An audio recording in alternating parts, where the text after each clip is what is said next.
Ricardo, tá na escuta? Ricardo, responde, porra! Eu a perdi de vista. Perto do bloco F, o de anatomia. Ela não tinha rosto, Ricardo. Eu juro, eu iluminei com a lanterna e não tinha nada. Só o formato da cabeça. E o caderno. O caderno que ela deixou cair. Ricardo, tem um desenho meu aqui dentro. Câmbio. Responde. Responde! Grandes campos universitários. Cidades dentro de cidades, pulsando com vida, conhecimento e juventude durante o dia. Mas à noite eles se transformam. Os prédios se tornam monólitos de concreto e silêncio. Os corredores longos e vazios se tornam artérias escuras, e cada sombra parece guardar o eco de histórias não contadas. Para Júlio, um guarda de segurança noturno no campus da Universidade Federal de Guarulhos, a solidão era apenas parte do trabalho. Mas em uma de suas rondas, ele descobrirá que não estava sozinho, e que o conhecimento mais aterrorizante não está nos livros ou nas salas de aula, mas naquilo que se esgueira pelos espaços vazios, naquilo que te observa da escuridão. E, de alguma forma, já sabe o seu nome. Este é o canal Pesadelos da Vida Real. Porque o pior tipo de medo é aquele que pode acontecer com você.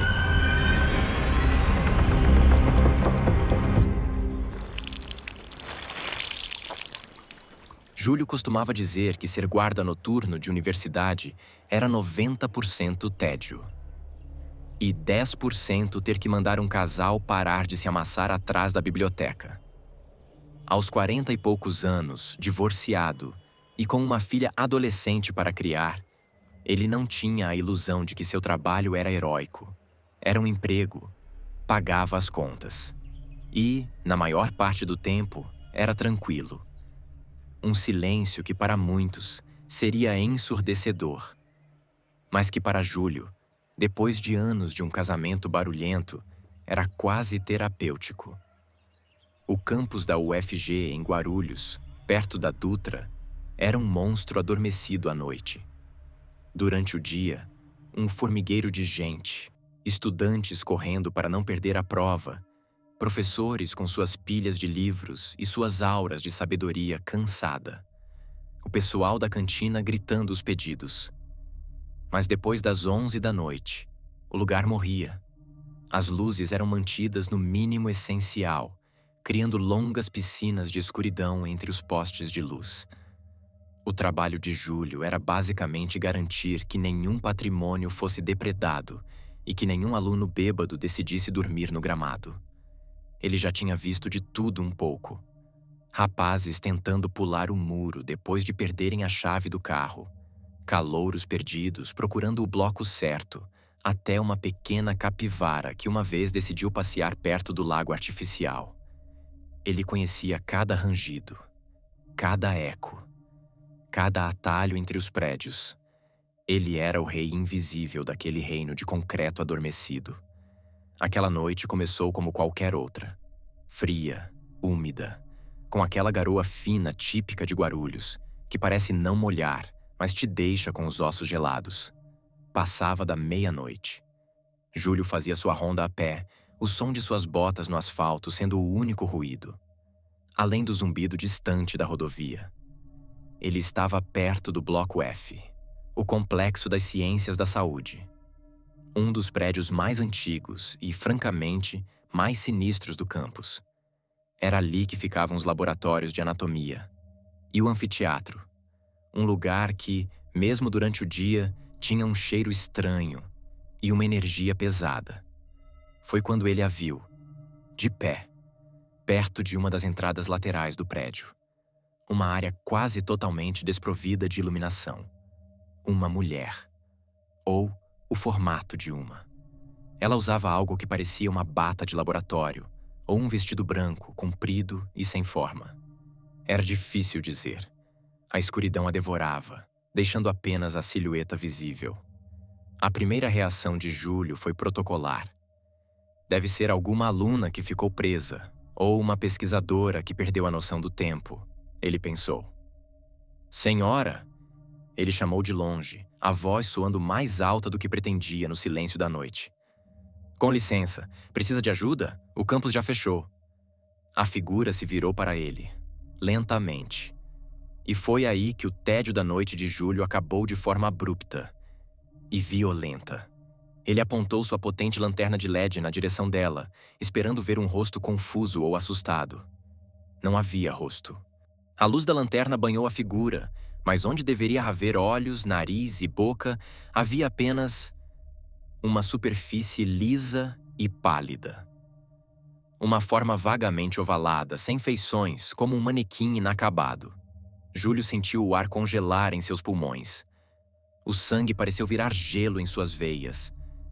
Não era um truque de luz, não era uma máscara, era um vazio. A figura o encarou por um segundo que pareceu durar uma vida inteira. Um sentimento de opressão esmagadora desceu sobre Júlio, uma pressão no peito que o fez querer vomitar. Era um pavor que não vinha do que ele via, mas do que ele sentia, emanando daquela coisa. Uma tristeza antiga e uma malevolência fria. Então, com a mesma lentidão deliberada, a figura se virou e começou a caminhar, afastando-se em direção a uma reentrância escura na parede do prédio. Uma porta de serviço que ele sabia que estava sempre trancada. Ela não andava normalmente. Parecia deslizar sobre o chão sem mover as pernas. O treinamento de Júlio gritava para ele ficar parado, chamar reforços, mas uma força irracional, uma mistura de choque e uma necessidade de entender o que diabos estava acontecendo, o fez andar. Ei, espere! Zrenia ele gritou, a voz falhando. A figura não parou. Deslizou para dentro da escuridão daquela reentrância e sumiu, como se nunca tivesse estado ali. Júlio correu até o local, a lanterna tremendo em sua mão. Não havia porta aberta. Apenas a parede sólida de concreto e uma porta de metal pesada, trancada e enferrujada. Ninguém poderia ter entrado ali. Mas no chão, bem onde a figura havia se virado, algo pequeno e escuro chamou sua atenção. Um caderno. Um caderno de capa preta, sem nenhuma inscrição, do tipo que estudantes de artes gostam de usar para esboços. Devia ter caído dela. Com o coração na garganta, ele pegou o rádio. Foi quando gravou aquela mensagem desesperada para seu colega, Ricardo, que fazia a ronda de bicicleta do outro lado do campus. Enquanto esperava, o cheiro. Um odor sutil, mas inconfundível, impregnou o ar. Doce, quase floral, mas com um fundo de terra úmida e formol. O cheiro do bloco F. Ricardo chegou alguns minutos depois. A respiração ofegante por causa da corrida de bicicleta. Júlio, ainda pálido, contou o que viu. O rosto do colega, um homem mais velho e calejado, perdeu a cor quando Júlio mencionou o local exato onde a figura desapareceu. Júlio, Swing Ricardo disse, a voz baixa. Você sabe o que tem aí, né? Exatamente aí do outro lado dessa parede? Júlio balançou a cabeça negativamente. É a entrada de serviço do anfiteatro de anatomia. É por onde eles trazem e levam os corpos, as peças para as aulas. Aquelas palavras pairaram no ar frio da noite.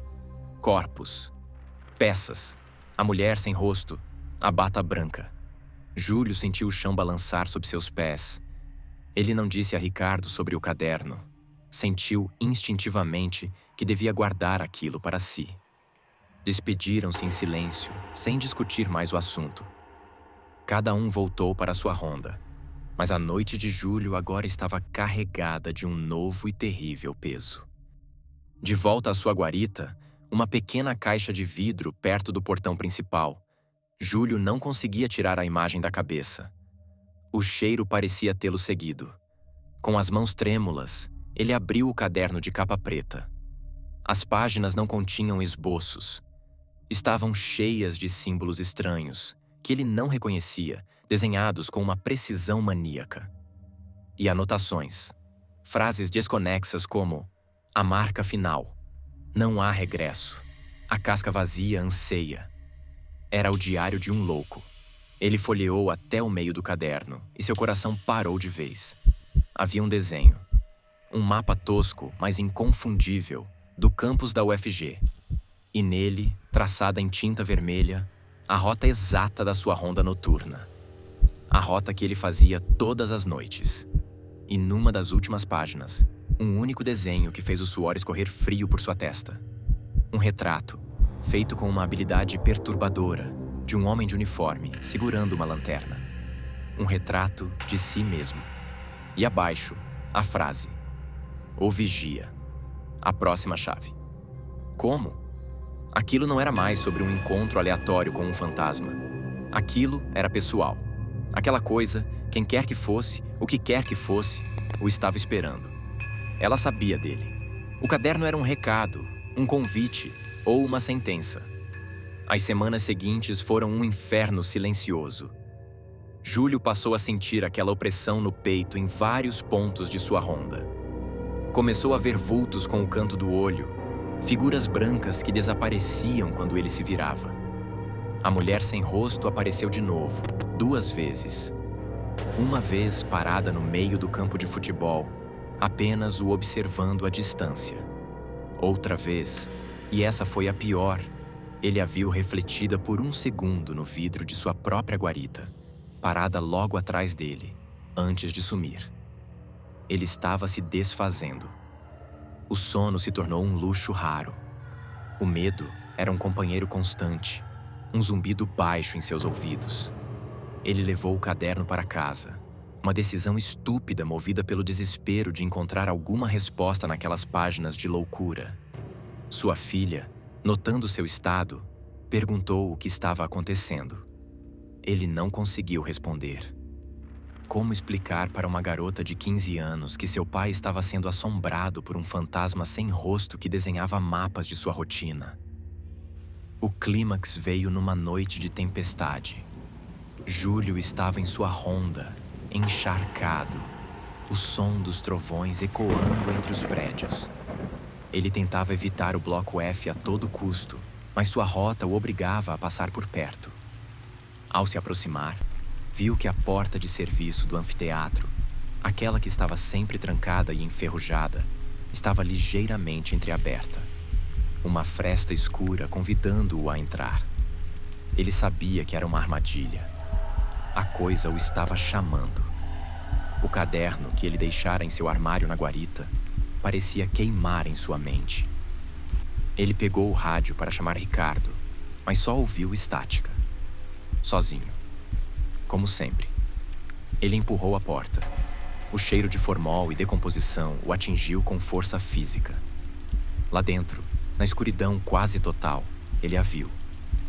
Não a figura sem rosto, mas o que parecia ser uma jovem estudante, de costas para ele, vestida com a bata branca, debruçada sobre uma das mesas de metal. Olá? Zrenia, ele chamou, a voz um fiapo. A garota se virou lentamente. Ela tinha um rosto. Um rosto jovem e pálido, com olhos grandes e escuros, cheios de uma tristeza infinita. Ela abriu a boca para falar, mas nenhum som saiu. Em vez disso, ela ergueu a mão e apontou. Não para ele, mas para a mesa de metal. Júlio, contra seu bom senso, aproximou a lanterna. Sobre a mesa, havia outro caderno, idêntico ao que ele encontrara. E ao lado, um bisturi. O caderno estava aberto numa página. E nela, o mesmo desenho de Júlio que ele vira antes. Mas agora, os olhos no desenho estavam riscados, vazios. A garota sorriu. Um sorriso que não combinava com a tristeza de seus olhos. Era um sorriso largo, satisfeito, predatório. A casca vazia anseia, ela sussurrou, a voz soando como folhas secas se arrastando, mas ecoando diretamente dentro da cabeça de Júlio. Agora você é o vigia, agora você vai ver por mim. Júlio gritou e correu. Correu como nunca antes, largando a lanterna, o rádio, tudo. Correu pela chuva, pelo campus escuro, sem olhar para trás. Ele não parou até chegar ao portão e sair para a segurança barulhenta da rodovia. Ele nunca mais voltou. Pediu demissão por telefone no dia seguinte, sem dar explicações. Ele se mudou de Guarulhos, mas a sensação nunca o deixou. Às vezes, ao se olhar no espelho, ele jura que, por uma fração de segundo, não vê seu próprio rosto, mas um vazio liso e pálido. E à noite, em seus sonhos, ele ainda caminha pelos corredores escuros daquela universidade, não como um guarda, mas como um prisioneiro, sentindo uma presença fria ao seu lado, sussurrando sobre chaves, cascas vazias e vigias. Alguns lugares guardam mais do que história. Guardam ecos, energias e, às vezes, sentinelas que não deveriam estar ali. Se você já trabalhou à noite em um lugar grande e vazio e sentiu que não estava sozinho, se já encontrou algo que não deveria estar ali e sentiu que aquilo, de alguma forma, se conectou a você, nós queremos ouvir sua história.